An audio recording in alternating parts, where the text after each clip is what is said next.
जो 3-4 महीने पहले उन्हें बात करनी चाहिए थी, वो 2 दिसंबर को जाके उन्होंने की।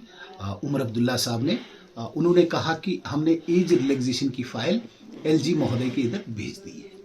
तो उस दिन से 2 दिसंबर से जो जेकेएस एस्पायरेंट्स है और जो खासकर एज रिलैक्सेशन की डिमांड करते हैं, उनके अंदर एक उम्मीद और एक उमंग जागी कि शायद सरकार ने जो प्रोलॉन्ग किया था, जो 4 महीने से नहीं किया, तो इस 2 दिन का जो गैप है एग्ज़ाम का, शायद इसमें किया।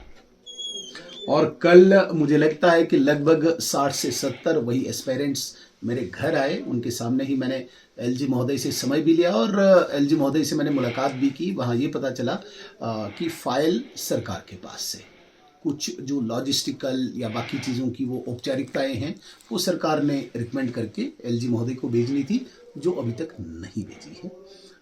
मुझे बड़ी परेशानी हो रही है, क्यों उमर अब्दुल्ला साहब इन नौजवानों के साथ, इनके कैरियर के साथ खिलवाड़ कर रहे हैं। बड़ी विडंबना है। उन्हें तो इस बात का एहसास तो हो नहीं सकता है, क्योंकि वो रहे, उनके वालिद साहब रहे या उनके बच्चे रहे, वो सिल्वर स्पून से खाने वाले, जिनको कोई एग्ज़ाम में बैठना नहीं, जिनका कोई लेना देना नहीं। इवन उनके पूरे ख़ानदान में शायद किसी ने एग्ज़ाम में नहीं बैठना, क्योंकि वो शहज़ादे हैं, वो प्रिंस हैं, उन्हें किसी की चिंता नहीं। और जो गरीब का बच्चा, मज़दूर ने अपना बच्चा पढ़ाया हो, एक आम गरीब ने बच्चा पढ़ाया हो, जिसने अभी एग्ज़ाम देना हो, उसकी ज़िंदगी के साथ, उसके कैरियर के साथ उमर साहब की सरकार इतना खिलवाड़ कर रही। क्लियर कर दो, अगर आपने एज रिलैक्सेशन देनी है विद कंप्लीट फॉर्मेलिटीज़, आप लोक भवन में भेज दीजिए। और वहाँ पे नहीं करते हैं तो उनसे सवाल पूछा जाएगा।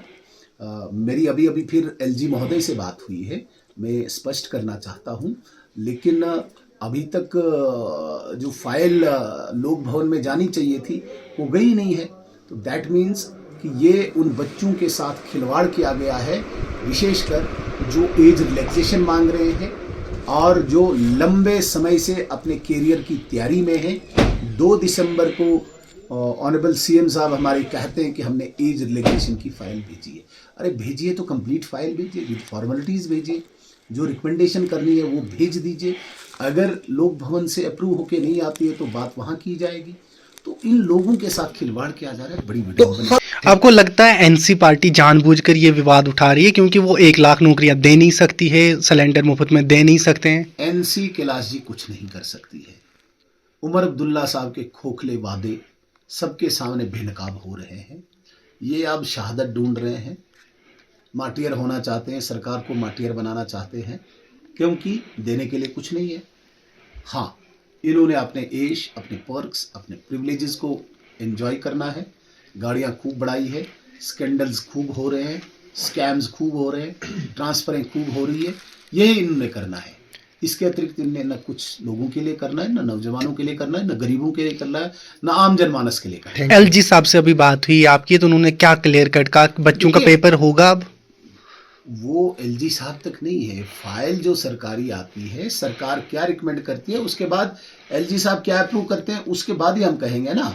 अब जब मैं कह रहा हूँ, जितनी हमारी जानकारी है, तो लोक भवन में एलजी महोदय के ऑफिस में तो कोई फाइल उन्होंने भेजी नहीं, जिसे रिकमेंड करके दोबारा से इन्हें भेजना था, नहीं भेजी है। इसका मतलब वो युवाओं को बेवकूफ़ बना रहे हैं, मूर्ख बना रहे हैं और ज़बरदस्ती युवाओं के साथ खिलवाड़ कर रहे हैं। Thank you.